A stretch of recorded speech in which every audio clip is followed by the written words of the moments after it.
Samedi 24 août 2019, acte 41 des Gilets jaunes, avec les leçons de l'échange Emmanuel Macron, Vladimir Poutine et leurs sous-entendus.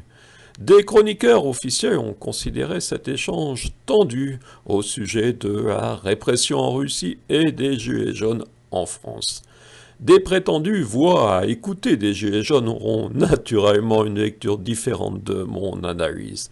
Emmanuel Macron a parfaitement réussi sa réponse, même si on peut y trouver un abus de langage. Emmanuel Macron a raison en déclarant « La liberté de manifestation a été protégée ».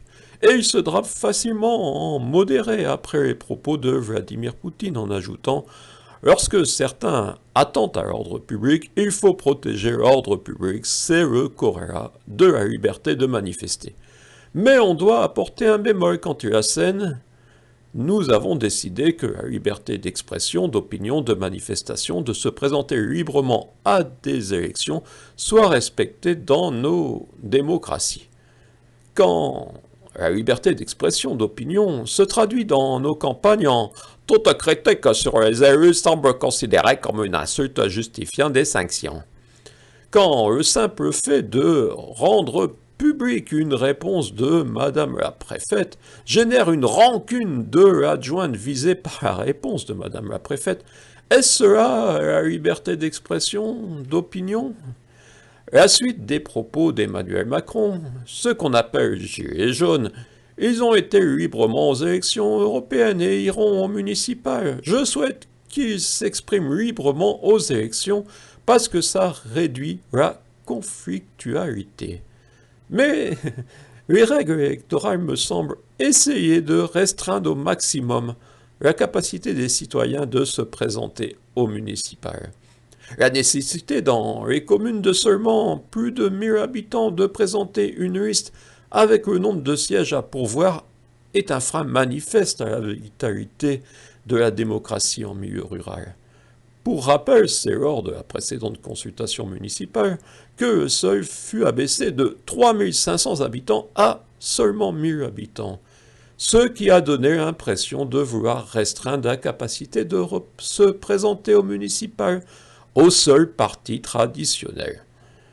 Emmanuel Macron a ajouté « Nous sommes un pays où les gens peuvent s'exprimer librement, manifester librement. » Gilets jaunes, chers gilets jaunes, mes chers concitoyens, plutôt, cette dérive de la démocratie me semble bien plus grave que de réclamer la baisse du prix de l'essence.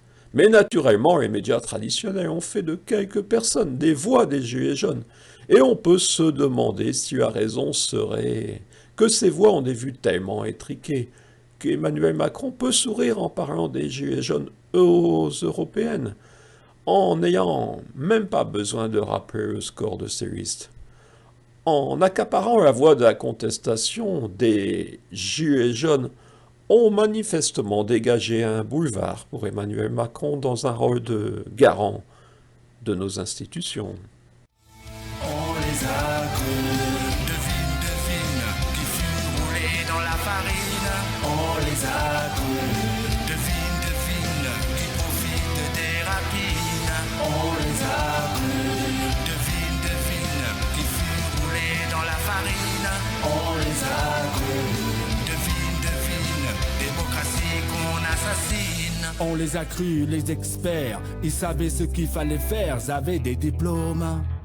Du baratin, le décorum, présentés comme des surhommes, on a cru les technocrates. Manipulation des foules. Qui sème l'envie de devenir milliardaire récolte des bénards. Les élus n'ont pas voulu donner de subventions. La démocratie, c'est quand il y a une majorité, eh bien, tout le monde s'incline sur la majorité. Voilà. Peut-être que l'année prochaine, si vous vous comportez de façon différente, dans vos paroles, surtout. Voilà. Ah, tu t'en servais qu'une fois.